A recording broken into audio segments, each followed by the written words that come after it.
the 49ers signing a new tight end, Logan Thomas, and things are getting ready to go on the freeway because I see a fast track flex, for the express lanes and for the bridges. I see that on the dash, so maybe these things will start driving on the freeway soon. Watch it make this right turn, even though we can't see past that big postal service car. Impressively done. We didn't get hit. All right, now we could move on to talk about the San Francisco 49ers. They signed the tight end, Logan Thomas, today, or they're planning to sign him. I don't know if it's official yet. It won't be official until the 49ers actually put out word that it's official. I'm guessing that's going to come at some point tomorrow because we'll probably see him at the veteran minicamp. But they've been looking for a tight end too for a long time. Somebody who can catch the football. Remember that Kyle Shanahan thought that he had his guy potentially, I guess, in 2020 when he picked up Jordan Reed, who he had coached before in Washington. But when Reed was healthy, they did have that receiving threat tight end too, but he didn't stay healthy for very long. It was an injury flyer that they took on Jordan Reed in 2020. And you know what? Injury flyers, those guys have a chance of getting hurt. He did get hurt. They didn't get to see George Kittle and Jordan Reed healthy together for very long. So you've had the 49ers go through Ross Dwelly at that second tight end position.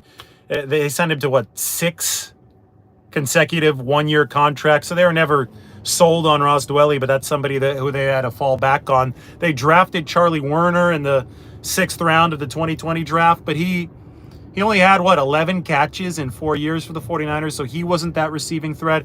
Jordan Reed had a couple really nice catches for the 49ers, including that one shoestring grab against New Orleans Saints in the Superdome in 2020, but again, he wasn't healthy nearly enough for San Francisco. Obviously, they focused on that tight end position in the draft 2023 in the 3rd round with Cam Latu, and then with Braden Willis, who was a 6th round pick last year, but we all know the Latu story.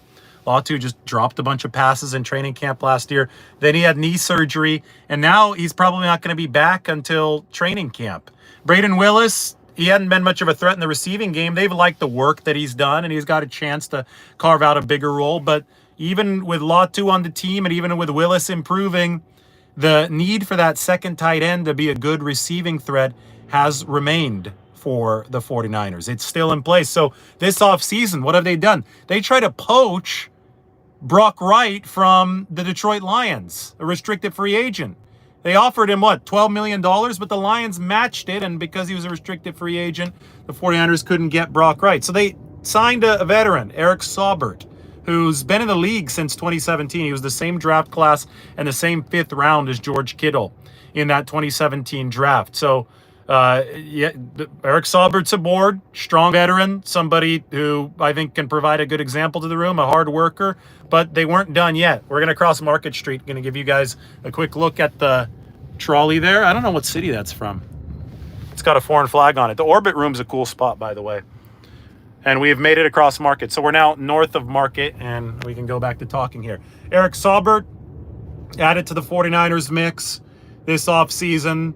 They added a rookie, undrafted free agent, Mason Pline, but he's going to be more of a developmental project. George Kittle has said that Jake Tonjes out of Cal, who was on the practice squad last year, might be a good fixture for this team, maybe again on the practice squad, but he said he said that Jake Tonjes has added some muscle. He's really worked on his body, so he might be able to surprise people.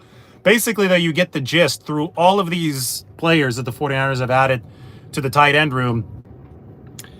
Looks like I lost you guys for a bit there, but we're back. So anyway, through all the guys that the 49ers have added this offseason, I think it's still apparent that there was still that hole at the tight end 2 position as far as receiving threat goes. And that's where they come in right now with Logan Thomas. He had 55 catches last year for Washington. So the receiving resume already is worlds ahead of anybody else not named George Kittle in this 49ers lineup. Now, what's really interesting to me is that Logan Thomas entered the league as a quarterback coming out of Virginia Tech, and he entered the league as a really athletic quarterback. He's tall, too. I mean, he's over 6'6", but he ran a 4.6 40.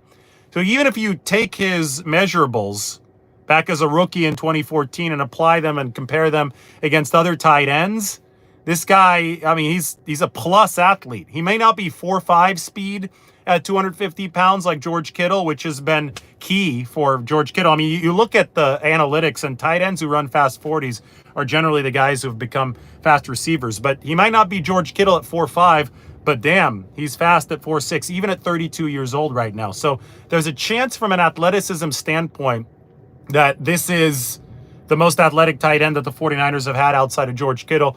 And maybe Jordan Reed, but he just wasn't healthy enough. So this might be the guy that the 49ers have outside of George Kittle that actually has legitimate health and legitimate speed to be able to succeed at that tight end position. Beyond that, he was drafted as a quarterback coming out of Virginia Tech in 2014. And obviously he's made the position switch to tight end, but look at the 49ers tight ends coach, Brian Fleury. Brian Fleury was a quarterback in college at Towson.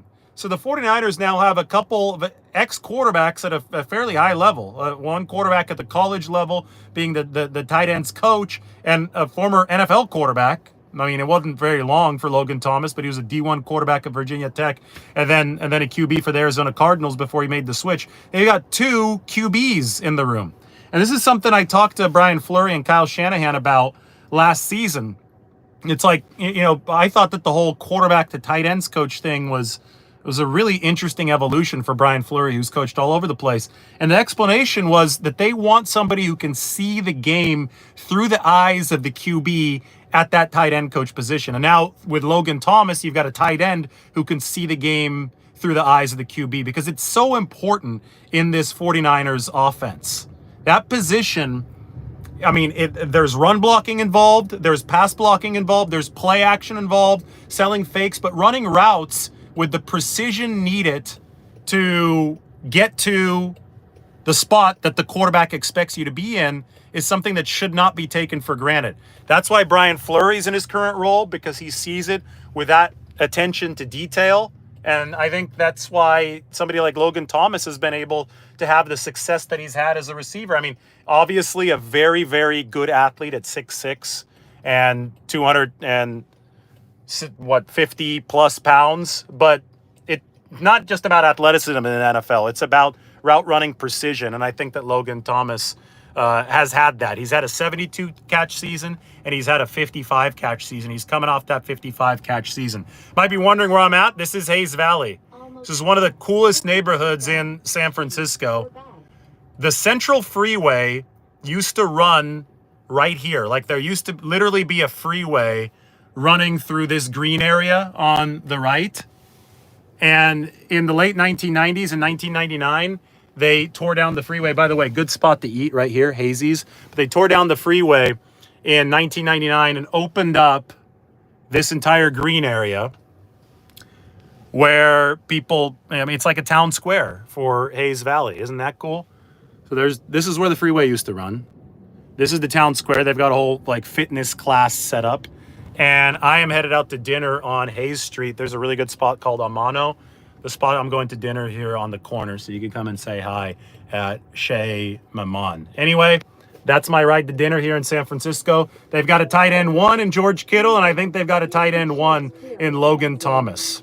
We'll see everybody soon. Maybe I'll do one after dinner. Talk in a bit.